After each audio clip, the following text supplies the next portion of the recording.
నేను ఇప్పుడు కూడా అంటా ఉన్నా, సమాజం ఈరోజు రాజకీయ నాయకుల్ని ఒక చిన్న చూపు చూసే విధంగా మనం చేసే ప్రవర్తన, ఈ ప్రవర్తన వల్ల రాబోయే రోజుల్లో రాజకీయ నాయకుడు అంటే పలచన పడేటువంటి పరిస్థితులు వస్తుంటాయి. కాబట్టి మనం జాగ్రత్తగా మెలుకోవాల్సిన అవసరం ఉంది. ఖచ్చితంగా నేను పూర్తి స్థాయిలో ఖండిస్తా ఉన్నా. ఇప్పుడు నేను కూడా మక్తల్ శాసనసభ్యునిగా ఎన్నుకున్నా, నాకంటే ముందున్న ఎమ్మెల్యే బాలేడని నన్ను గెలిపించిండొచ్చు కాక, కానీ రేపు నేను కూడా ఓడిపోవడానికి కారణం నేను బాలేక ఇంకోని గెలిపించుకునే విధంగా ఉండకూడదు. ఆ విధంగా నా నడక ఉండాలి, నా నడవడిత ఉండాలి, నా ఆలోచన విధానం ఉండాలి. ఆ విధంగా మనం ప్రవర్తించుకోవాలి తప్ప రాజకీయాలలో ఈ విధంగా ఎక్కడ కోపమో తీసి ఇక్కడ వేయటమో లేకుంటే ఇంకొకటో మేము కొంత కోరుకుంటున్నాం. ఈ రోజు కూడా మాట్లాడుతూ ఉన్నాం. ఖచ్చితంగా ఒక కాంగ్రెస్ పార్టీ, నేను గత 30 సంవత్సరాల కింద కాంగ్రెస్ పార్టీలోనే ఉన్న, కాంగ్రెస్ పార్టీ గ్రామ స్థాయికి నుంచి ఈ స్థాయికి ఎదిగినా కూడా ఇప్పటికి కూడా సర్చ్ చేస్తూ ఉంటాం. ఏ పార్టీ అయినా సరే మ్యాచ్యూరిటీ ఉన్న నాయకులు ఏముంటారు, వాళ్ళ ఆలోచన విధానం ఏ విధంగా ఉంటది, మరి వారు ఏ విధంగా మసులుకుంటారు అనేటువంటి కొంత కోణంలో ఆలోచన చేస్తే ఈరోజు మనం కూడా ఏమి చూసి ఏం నేర్చుకోవాలి. నైట్ తిట్టడం వల్ల గొప్ప నాయకుడు అవడం అంటే నన్ను తిట్టడు అంటాడు. గతంలో కేసీఆర్ గా ఛాన్సర్లు ఈ వర్డ్ ఉంటుండే, పొట్టోని పొడవుడు కొడితే పొడవుని పోషమ్మ కొడతానట్ట. ఈ రోజు మనం ఇంత మాట్లాడితే ఇంతకంటే ఎక్కువ మాట్లాడే వాళ్ళు ఇంకొకటి పుట్టినప్పుడు మనం బాధపడాల్సిన సందర్భాలు వస్తాయి. కాబట్టి నేను గౌరవ పార్లమెంట్ మల్కాజిగిరి పార్లమెంట్ సభ్యుల్ని కోరుతా ఉన్నా, ఇది తమరికి తగదు. ఇంకా మీ సూచన లేదా మీరు ఇచ్చేటువంటి ఏ సజెషన్స్ ఉన్నాయో అవి ఈ తెలంగాణ రాష్ట్రం డెవలప్మెంట్ కావడానికి, ముందుకు పోవడానికి సజెషన్ ఇచ్చే విధంగా ఉండాలి తప్ప ఈ విధంగా సద్విమర్శ కూడా సద్విమర్శ అయి ఉండాలా.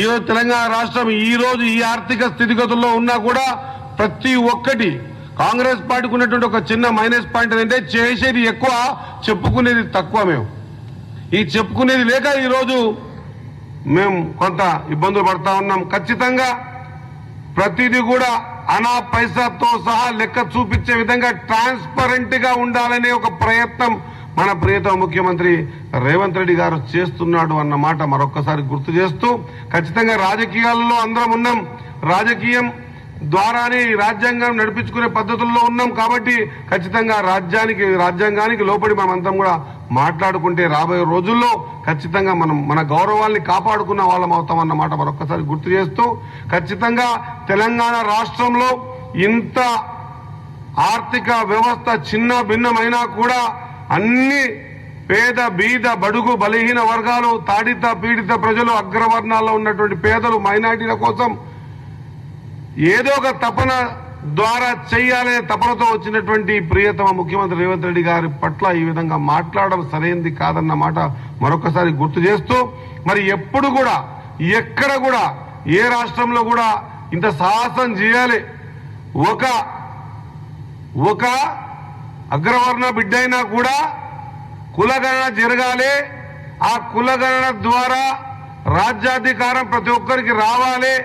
ఏదైతే స్పార్క్ రాహుల్ గాంధీ గారికి వచ్చిందో, ఈ దేశంలో జిస్కి జితనీ ఆబాదీ ఉస్కి ఉతనీ హిస్సేదారీ అని, మీరెంతో మీకంతా అని, లేదా ఈ సమాజంలో ఈ దేశంలో వెనుకబడ్డ జాతుల్లో పార్లమెంట్ గాని అసెంబ్లీ కడప తొక్కని వెనుకబడ్డ జాతులు ఎన్నో ఉన్నాయి.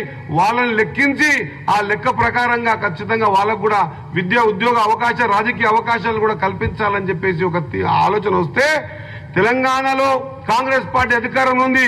మా నాయకుడు చెప్పిండు, ఆ నాయకుడు చెప్పిన మాటని తూచా తప్పకుండా నేను చేస్తా అని చెప్పేసి అసెంబ్లీలో పెట్టి పొన్నం ప్రభాకర్ గారి ఆధ్వర్యంలో సబ్ కమిటీ వేసి 50 రోజులు కష్టపడి ప్రతి ఇంటికి ఒక కోడ్ ఇచ్చి, ఆ కోడ్ ద్వారా ఖచ్చితంగా 150 ఇండ్లని ఒక యూనిట్ గా చేసి లెక్కించి, ఇప్పుడు మేము మస్తంతా ఉన్నాం, బీసీలో ఇంత ఉన్నాం, లేదా ముద్రలో ఇంత ఉన్నాం, కానీ మాకెక్కడ సంఖ్య తెలిసేది కాదు.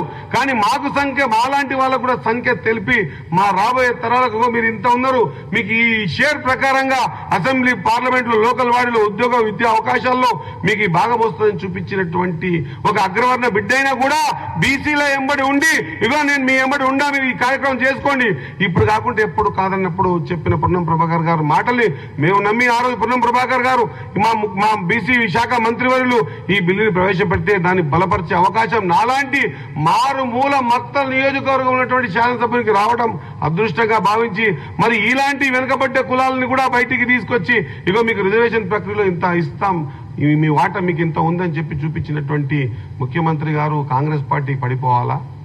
దేనికి పడిపోవాలా? ఏ కోణంలో చెప్పండి ఒక్కసారి. నీళ్లు నిధులు నియామకాలతో వచ్చినటువంటి ఈ తెలంగాణ గతంలో ఎన్ని ఇబ్బందులు పడ్డాం అందరం చూశాంగా.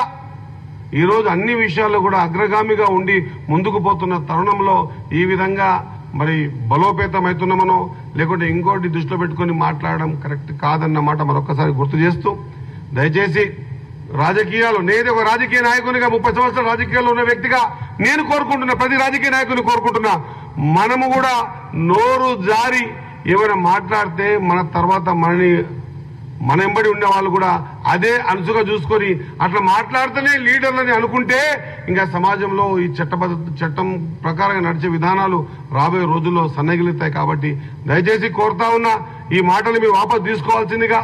అదే మాదిరిగా గతంలో కూడా ఒకసారి ఇంతమంది మా అధ్యక్షులు చెప్తా ఉంటారు, ఆ రోజు కూడా ఏమని చెప్పారు, ఆ రోజు మీరు ఛాలెంజ్ గా తీసుకుంటే మనమందరం కూడా హిందువులం, మరి నేను కూడా హిందువునే, మనం కూడా మొక్కుకున్నటువంటి మన గుడి కాడికి నేను కూడా కట్టుబట్టలతో వస్తా రండి మేము మనం మాట్లాడదాం అన్నప్పుడు ఆ రోజు మీరు పోలేదు.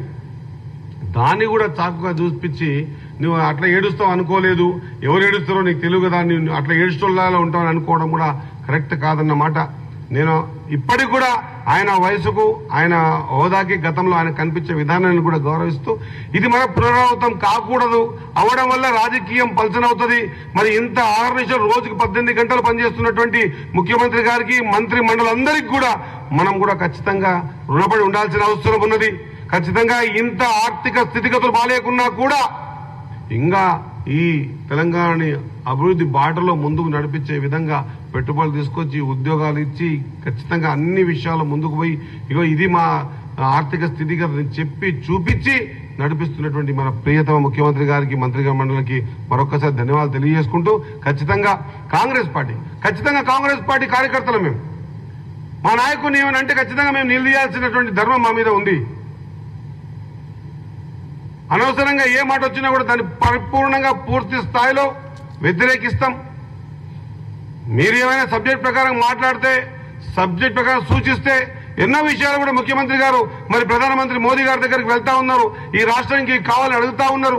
మరి ఈ రాష్ట్రంలో ఈ విధంగా మీరు చేయడం వల్ల మాకు లాజిక్ లబ్ధి చేకూరుతుందని గతంలో ఏ ముఖ్యమంత్రి కూడా ఎన్నిసార్లు పోయి కలిసి లేకుండా వచ్చు. కానీ ఈసారి ఎన్ని అవకాశాలు ఇచ్చినా ఇవ్వకపోయినా, ఫండ్ ఇచ్చినా ఇవ్వకపోయినా, ఈ తెలంగాణ పట్ల చిన్న చూపు చూసినా ఏం చేసినా కూడా మరొకసారి ప్రయత్నం చేద్దాం తెలంగాణ ప్రజల కోసం అన్నటువంటి మాట కోసం ప్రతిసారి ముఖ్యమంత్రి గారు పోతా ఉన్నారు కదా. ఎక్కడ కూడా ఆయన కూడా రాంగ్ కామెంట్ చేయలేదే. మొన్న కూడా జరిగిన యుద్ధంలో ముందుకొచ్చి మా ఆది నాయకుడి నుంచి గల్లీ లీడర్ వరకు కూడా మోదీ గారు మీరు ముందుకు పోండి, మీ అమ్మడి మేము ఉన్నామని చెప్పేసి గంటాపదంగా చెప్పాం కదా. ముందు మన దేశం రక్షించుకోవాలి కదా. మరి ఇంత బ్రాడ్గా ఆలోచన చేసి రాజకీయాలు చేయాలి తప్ప ఇంత చిన్నగా ఆలోచన చేసి రాజకీయాలు చేయడం వల్ల మనకు రాజకీయానికి పెద్దరికానికి మనుగడ సన్నగిలుతుందన్నమాట మరొకసారి గుర్తు చేస్తూ ఖచ్చితంగా ఇది ఖండిస్తా ఉన్నాం. ఇది పునరావృతం కాకూడదు, అవ్వదు అనే నమ్మకంతో ముగిస్తా ఉన్నా. జై హింద్, జై కాంగ్రెస్. చెప్పండి. నేను నా మాట నోటికి వచ్చింది కానీ నేను అనలేపక దాన్ని మళ్ళీ కామెంట్ చేసి నేను నా నోటితో రావద్దు అనేటువంటి మాట.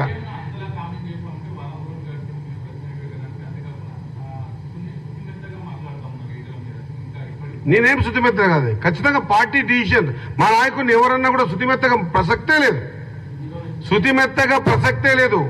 మనం హోదాని మరిచి స్థాయిని మరిచి ఎవరి మీద పెద్దోళ్ళ మీద కామెంట్ చేయడం వల్ల ఇప్పుడే చెప్పాను నేను, మోదీ గారి మీద కామెంట్ చేస్తే హీరోని కాదు నేను, నాతో సబ్జెక్ట్ ఎంత ఉంటే అంత హీరో అవుతా.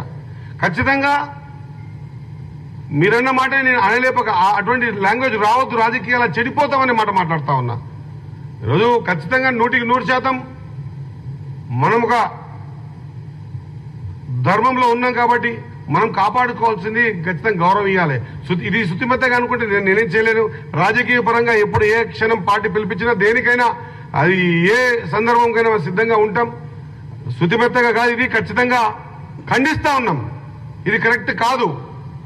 ఒక ముఖ్యమంత్రి గారు, ఈ తెలంగాణ 4 కోట్ల ప్రజలు ఎన్నుకున్నటువంటి ముఖ్యమంత్రి గారిని చులకనగా మాట్లాడడం వల్ల ఏదైనా లబ్ధి పొందుతామంటే అది వాళ్ళ భ్రమ. ఆకాశం మీద ఏదైనా ఊంచేస్తే అది ఆకాశంకి ఏం కాదు, మన మీద పడకుండా జాగ్రత్తగా పడవలసిన అవసరం కూడా ఉంటది. కంపల్సరీ ఇది శుతిమెత్తన విషయం కానే కాదు. ఖచ్చితంగా వారు ఏ విధంగా మాట్లాడుతున్నారో దానికి ధీటుగా జవాబు చెప్పేటువంటి పరిస్థితి మనకు కూడా ఉన్నది. మనం మాట్లాడడం వల్ల గొప్పలం అవుతాం అనుకుంటే కరెక్ట్ కాదు. మనతో మాట్లాడుతున్న మాటలు నిజమెంత ఉందో దానివల్ల సమాజం ఆలోచన చేస్తుంది. ఈ రోజు మీడియా ద్వారా నేను మాట్లాడుతూ ఉన్నా, దీన్ని సమాజం ఆలోచన చేస్తుంది. నిజం కూడా ఇంత ఈ మాటల్లో ఈ విధంగా ఉంది కదా, రాజకీయం పల్చన కాకుండా చూసుకోవాల్సినటువంటి ధర్మం అన్ని రాజకీయ పార్టీల మీద ఉంది కదా, మరి ఆ విధంగా చూసుకోకుండా మాట్లాడేటువంటి రాజేంద్ర గారిని మేము ఈ వర్డ్స్ వాపస్ తీసుకోవాల్సిందిగా కూడా కోరుతా ఉన్నాం.